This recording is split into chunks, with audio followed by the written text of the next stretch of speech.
नहीं आती है। अगर आप लोग ध्यान से देखेंगे 2003 में आई थी 31 वैकेंसी, फिर 6 में आई लगभग 70 वैकेंसी, फिर लगभग 12 में आई लगभग 253 वैकेंसी, फिर 16 में आई लगभग 170 वैकेंसी, और फिर अकाउंट और इन्फोर्समेंट ऑफिसर की आई यहां पर 2017 और 20 में। तो यानी कि ये पेपर ऐसा है जो कि बहुत गैप पर होता है। तो यहां से आप लोग अंदाजा लगा सकते हैं कि इसमें जो पेपर अब की बार हो रहा है उसमें बहुत ही लंबे समय बाद पेपर हो रहा है और यूपीएससी कंडक्ट कराती है। तो सबसे पहले वैकेंसी के बारे में बात करते हैं। दोस्तों यहां पर जो वैकेंसी है दो आप लोगों को एरिया के लिए यहां पर देखने को मिलेगी। एक तो है ईओ और एओ के लिए जो कि अकाउंटिंग जो डिपार्टमेंट वाला होता है, और एक है एपीएफसी के लिए असिस्टेंट प्रोविडेंट फंड कमिश्नर। तो यहां पर जो वैकेंसी है वो सारी आप लोगों के सामने है। 240 है जनरल कैटेगरी में, बाकी ओबीसी में 78 है, एससी में 57, एसटी में 28 और इकोनॉमिकली वीकर सेक्शन के लिए 51। तो इस वाले सेक्शन में टोटल मिलाकर 418 पोस्ट हैं। अगर बात करें यहां पर एपीएफसी के अंदर में तो 68, इसी के साथ में 38, 12, 25, 16, तो यहां पर टोटल मिलाकर आप लोगों को 159 यानी कि 159 पोस्ट आप लोगों को यहां पर देखने को मिल रही है।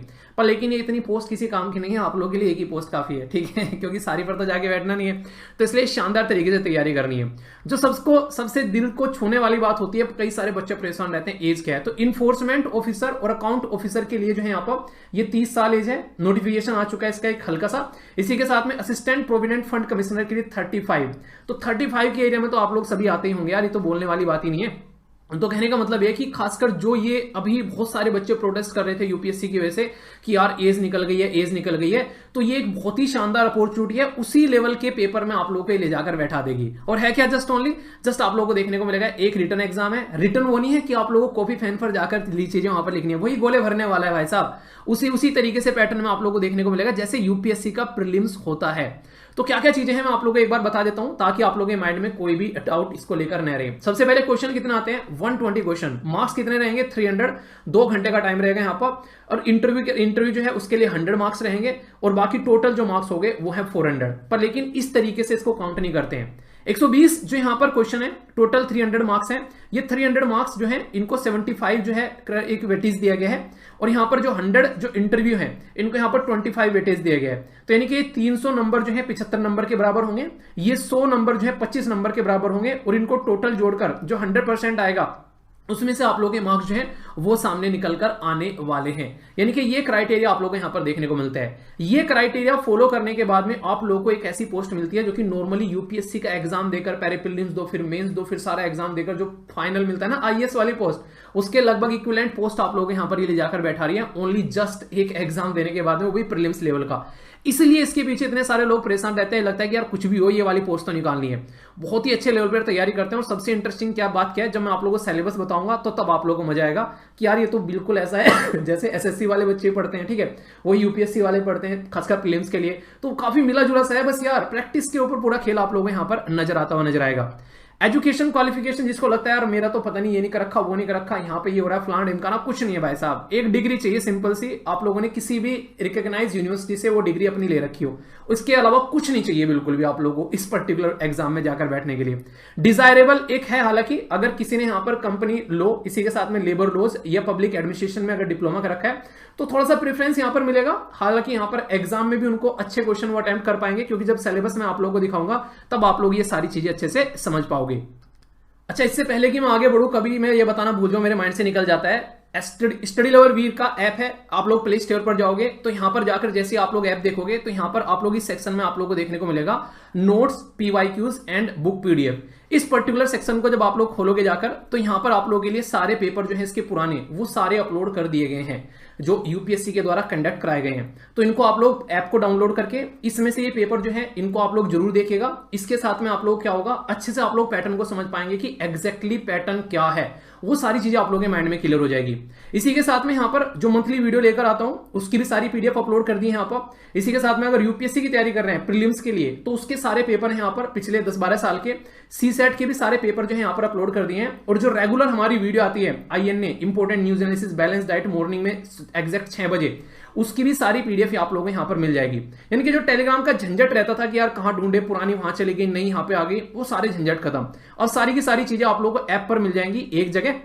ऐप को डाउनलोड करके जो ये वाला सेक्शन है इसमें आप लोग जाना, यहां पर सारी की सारी चीजें आप लोगों को इकट्ठी मिल जाएंगी। ठीक है, आगे भी बहुत सारी चीजें ऐप पर आएंगी, जैसे जैसे चीजें अपडेट होती रहेंगी बहुत सारी चीजें आप लोगों को यहाँ पर ऐप पे देखने को मिलेगी। और यहाँ पर गाइडेंस सेक्शन आप लोगों को यहाँ पर आ जाएगा, जो भी फॉर्म वगैरह आया करेंगे उसके बारे में यहाँ पर इंफॉर्मेशन मिलेगी। पर ये वाला सेक्शन आप लोगों के लिए सबसे इंपॉर्टेंट है यहाँ पर फिलहाल के टाइम पर, जहां से जाकर आप लोगों को चीजें जो है वो डाउनलोड करनी है। ठीक है, तो इसको भूलना मत।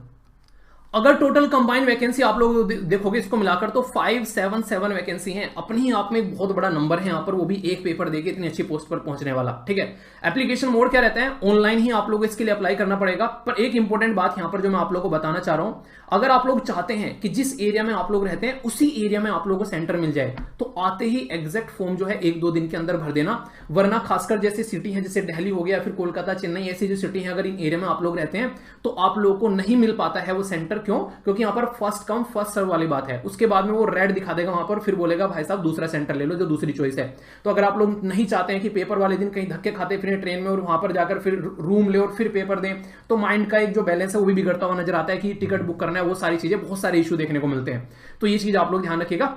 आप लोग आते ही फॉर्म जो है उस पर टूट पड़ना, यानी कि अपना फॉर्म भर देना। ठीक है, तो यहां पर दोनों पोस्ट के लिए आप लोगों को यहां पर देखने को मिलेगा। इसी के साथ में यहां पर ये सारी बातें मैंने बताई दी। सैलरी तो अच्छे लेवल की यार, यूपीएससी की जॉब है, बोलने वाली कोई बात ही नहीं है, पर लेकिन ये बात ध्यान रखिएगा। और हां, अगर फॉर्म में कोई भी गड़बड़ हो जाती है तो उसके लिए टेंशन मत लेना, दूसरा फॉर्म भर देना, क्योंकि यूपीएससी खुद बोलती है कि जो सबसे लास्ट वाला रजिस्ट्रेशन होगा वही हम लोग काउंट करेंगे। तो ये बात आप लोग यहां पर याद रखना। ये यहां पर नहीं कि यार गड़बड़ हो गई अब क्या करूं, कुछ समझ में नहीं आ रहा है। ठीक है, तो इसका मतलब ये है कि फिर से दूसरे वाला फॉर्म आप लोगों को भर देना है। ठीक है, अभी जो सबसे इंपॉर्टेंट एरिया जिसके बारे में मुझे आप लोगों से बात करनी है कि कहां से क्या क्या आप लोगों को एग्जाम में देखने को मिलता है। सबसे बड़ी बात यहां पर यह कि ये मैंने क्यों बोला था स्टार्टिंग में कि एसएससी वालों को बहुत ज्यादा फायदा आप लोगों को देखने को मिलने वाला है, तो वो बोला था यहां पर जब सेक्शन देखेंगे, जब इंग्लिश वाला सेक्शन आप लोग उठाकर देखोगे, ये लगभग 20 नंबर का आता है। टोटल पेपर मैंने बताया लगभग 120 क्वेश्चन होते हैं, मतलब 120 क्वेश्चन होते हैं। तो यहां से टोटल 20 क्वेश्चन के करीब लगभग आप लोगों को इंग्लिश के देखने को मिल जाते हैं अकेले यहां से। ठीक है, मतलब टोटल जो ये सारा सिलेबस है आप लोगों के सामने, इसमें से पूरा पेपर बनने वाला है। और इसमें कहां से कितने मार्क्स का लगभग आता है अप्रोक्सीमेट 2-4 नंबर ऊपर नीचे करके, वो मैं आप लोगों को बताने वाला हूं। तो इससे क्या होगा, आप लोगों को एक आइडिया रहेगा कि कौन से सेक्शन पे सबसे ज्यादा फोकस देना है। मैंने बोला था ना कि प्रेफरेंस रहता है खासकर उनको जिनके पास में अकाउंटिंग वगैरह होते हैं या फिर इंडस्ट्रियल लेबर लॉज होते हैं। ये सेक्शन ऐसा है कि अकेले यहां से जब आप लोग देखोगे लगभग 30 जो क्वेश्चन है अकेले यहां से आप लोगों को देखने को मिल जाते हैं। तो ये सेक्शन बहुत ही इंपॉर्टेंट रोल प्ले करता है, इसलिए इसके ऊपर थोड़ा सा ज्यादा फोकस आप लोगों को देना पड़ेगा ताकि चीजों को आप लोग अच्छे से अंडरस्टैंड कर सके। ये जो पर्टिकुलर जो सेक्शन है जिसको इंडियन फ्रीडम स्ट्रगल या फिर आप लोग बोल सकते हैं मॉडर्न इंडिया यहां पर आप लोगों की आने वाली है। ठीक है, तो क्या क्या मार्क्स कितना कितना आएगा मैं आप लोगों को सारा बता देता हूं। यहां पर लगभग ये आप लोगों को 12 नंबर का देखने को मिलेगा। करंट इवेंट और डेवलपमेंट भी लगभग 12 नंबर नहीं, मैं नंबर बोल रहा हूं, इसका मतलब क्वेश्चन की बात कर रहा हूं मैं। 12 क्वेश्चन का लगभग आप लोग ये देखने को मिलेगा, लगभग 12-13 की रेंज में आप लोगों को यहां से ये नंबर इतने क्वेश्चन आप लोगों को नजर आते हैं। ठीक है, ये टोटल मिलाकर इंग्लिश वाला अच्छा सेक्शन होता है। अगर आप लोगों ने सीजीएल की तैयारी करके कि अच्छे लेवल पर, तो आप लोगों को बहुत फायदा होने वाला है। एक तो इस वाले सेक्शन में, ठीक है, जैसा मैंने बताया था, एक तो ये वाला सेक्शन 20 नंबर आप लोग तैयार, 15 क्वेश्चन लगभग आप लोगों को यहां से देखने को मिलेंगे। यानी कि सोचकर देखो लगभग 35 क्वेश्चन वैसे ही तैयार हो चुके हैं ऑलरेडी। जो सीजीएल की तैयारी कर रहे हैं वो इसको लिए बैठे हैं। इसी के साथ में लगभग कंप्यूटर वाला सेक्शन वहां भी आता है, लगभग 10 के करीब क्वेश्चन आप लोगों को यहां होंगे। तो टोटल 45 क्वेश्चन आप लोग तैयार हो चुके हैं और 5 क्वेश्चन लगभग आप लोगों को यहां से देखने को मिलेंगे। यानी कि मोटे मोटे तौर पर ऐसा नहीं कि बिल्कुल जो मैंने लिख दिया है बिल्कुल वैसा का वैसे ही आना है, 1-2 नंबर ऊपर नीचे आएगा, पर फोकस कहां पर देना है वो मैं आप लोगों को बता रहा हूं। जिसलिए कह रहा हूं कि सीजीएल वाले अगर ये सारी चीजें लगभग आप लोग देखो, ये आप लोगों के 45 नंबर एक साइड में रखे हुए हैं। आप लोगों ने हिस्ट्री पढ़ी होगी, थोड़ा सा करंट इवेंट भी पढ़ा होगा, तो सबसे ज्यादा फोकस देने वाला जो सेक्शन है आप लोगों के लिए वो है जनरल अकाउंटिंग और industrial relation and labour laws. और अगर जो रेगुलर वीडियो आती है तो बहुत सारी चीजें तो खैर उसमें कवर होती रहती है करंट की, तो करंट इवेंट तो आप लोग बेसिकली यहां पर कर ही लोगे, बोलने वाली कोई बात ही नहीं है। तो मतलब इसलिए बोल रहा हूं मैं कि यहां पर अगर आप लोग यूपीएससी की तैयारी करें, सबसे बड़ी अपॉर्चुनिटी क्या लग रही है मुझे कि जब यूपीएससी का इंटरव्यू आप लोग देने जाओगे उससे पहले एक इंटरव्यू देने का आप लोगों को मौका मिल जाएगा कि एक तरीके से ना इंसान जो है अनकंफर्टेबल रहता है, पहला इंटरव्यू वो भी यूपीएससी का इंटरव्यू है, तो थोड़ा सा पहले एक इंटरव्यू में आप लोग बैठ लोगे तो आप लोग कंफर्टेबल फील करोगे। तो वो वाली चीजें बेसिकली मैं आप लोगों को यहां पर बताने जा रहा हूं। तो ये चीज आप लोग यहां पर ध्यान रखना, इससे आप लोग क्या रहोगे, कंफर्टेबल फील करोगे। तो सबसे ज्यादा फोकस जो आप लोगों को स्टार्टिंग में देना है वो है यहां पर general accounting and industrial relation and labour laws. ये सबसे इंपॉर्टेंट है, इस पर सबसे ज्यादा फोकस देकर आप लोगों को चलना है। ये बात बिल्कुल ध्यान रखिएगा, नहीं कहते गांठ बांधना बड़े बुजुर्ग कहते हैं, इस चीज को भूल मत जाना। तो टोटल मिलाकर 120 क्वेश्चन में से कुछ जो डिवीजन है वो मोटा मोटा 1-2 नंबर ऊपर नीचे, ये इस तरीके का सेक्शन आप लोगों को यहां पर दिखाई देगा। तो तो ये सारा का सारा सेक्शन जो है वो सिस्टमेटिक वे में आप लोगों को कवर करना है। कोई भी डाउट आप लोगों को यहाँ पर नहीं होना चाहिए, क्योंकि अगर इसको ढंग से आप लोग फॉलो करके नहीं चलोगे तो फिर आप लोग जो है कहीं ना कहीं एक तरीके से ना गड्डी आप लोगों की पीछे रुकती यहाँ पर नजर आएगी। ठीक है, और हाँ, सिलेबस वाली जो इसकी सारी चीजें हैं वो भी मैं आप लोगों को यहाँ पर प्रोवाइड करा दूंगा, जिससे कि चीजें जो है आप लोग अच्छे से कर सको। यहाँ पर सिलेबस से रिलेटेड भी मैं कुछ ऐसा नहीं, कहाँ से कितने क्वेश्चन आ रहे हैं, क्या क्या चीजें, वो भी सारी चीजें मैं यहाँ पर आप लोगों के लिए अपडेट कर दूंगा।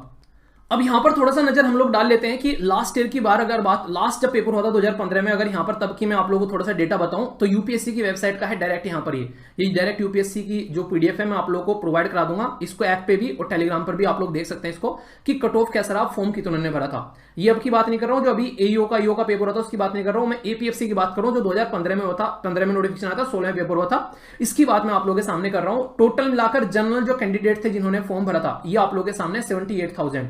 ठीक है, ओबीसी ने लगभग 50,000 ने, एससी ने लगभग 27,000 ने, एसटी ने लगभग 7,000 ने, टोटल मिलाकर 1,63,316 लोगों ने फॉर्म भरा था। ये देखिए, मतलब एक तरीके से नंबर ऑफ कैंडिडेट अपीयर्ड हुए थे, फॉर्म तो काफी ने भरा होगा, मतलब जो पेपर देने यहां पर गए उनकी बात मैं यहां पर कर रहा हूं। ठीक है, तो ये यहां से आप लोग लाना सकते हैं, ये बिल्कुल सटीक आप लोगों के सामने है, जो कि आरटीआई से यहां पर दी गई इंफॉर्मेशन है खुद इसके द्वारा। ठीक है, वैकेंसी यहां पर एक तरीके से देखें तो यहां पर कितनी थी, जो सिलेक्ट होने थे तो 71 यहां पर थे टोटल मिलाकर, जो जनरल के, ओबीसी के 61, यहां पर एससी के 24 और एसटी के यहां पर ये अभी इकोनॉमिकली वीकर सेक्शन भी जुड़ गया है, तो टोटल 170 आप लोगों के सामने यहां पर वैकेंसी थी। ठीक है, तो इसको समझ सकते हैं। कट ऑफ के बारे में अगर बात करें तो यहां पर पूरा ये वाली स्लाइड आप लोगों के लिए बहुत इंपॉर्टेंट है। ठीक है, जो रिक्रूटमेंट टेस्ट था जो यहां पर आप लोगों ने देखा, उसको यहां पर मैंने बोला था कि इनको जो है परसेंटेज वाइज जब इसको डिवाइड करेंगे तो आप लोगों को अलग पैटर्न देखने को मिलेगा। तो 60 नंबर जो है ये मिनिमम इतने नंबर आने जरूरी हैं, हाईएस्ट की बात नहीं कर रहा हूं मैं, जिसके मिनिमम 66 नंबर यहां पर आ गए रिक्रूटमेंट टेस्ट में। ठीक है, और इंटरव्यू में आगे यहां पर 50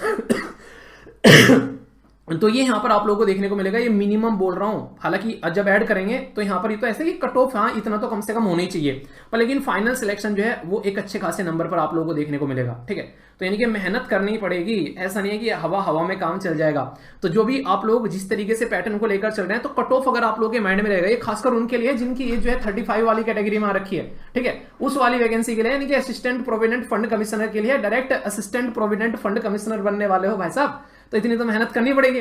तो ये आप लोगों के लिए यहाँ पर काफी जरूरी आप लोगों के लिए यहाँ पर हो जाता है। ठीक है, तो ये कुछ ऐसी चीजें हैं जो कि आप लोग के अगर माइंड में रहती हैं तो आप लोग अच्छे से अपनी प्रिपरेशन को एक सही डायरेक्शन दे पाते हो। यहां पर मैंने आप लोगों को बताया minimum marks, but highest marks कितना है अगर कैटेगरी में देखोगे हाईएस्ट मार्क्स जो है कैंडिडेट में जो आप लोगों को देखने को मिलेंगे, जो जनरल कैटेगरी में आए वो है 297। ठीक है, ओबीसी में थे यहाँ पर 273 और यहाँ पर एससी में थे 260। ठीक है, और एसटी में थे 249। तो ये हाईएस्ट मार्क्स आप लोगों को देखने को मिलेंगे। तो टोटल 100 आप लोगों को देखने को मिला था यहाँ पर रिटर्न एग्जाम, टोटल इंटरव्यू में 100 यहाँ पर हो गया, मतलब जो परसेंटेज वाइज अगर देखोगे तो यहाँ पर कितना था इसका, ये था 75 इसके लगे और 25 यहाँ पर इसके लगे, तो उसके हिसाब से यहाँ पर ये काउंट किया जा रहा है वेटेज। तो ये आप लोगों के माइंड में जितना क्लियर रहेगा उतने अच्छे से आप लोग प्रिपरेशन करोगे। तो हाईएस्ट भी बता दिया मैंने आप लोगों को कितने थे और लोएस्ट भी बता दिया मैंने आप लोगों को कितने थे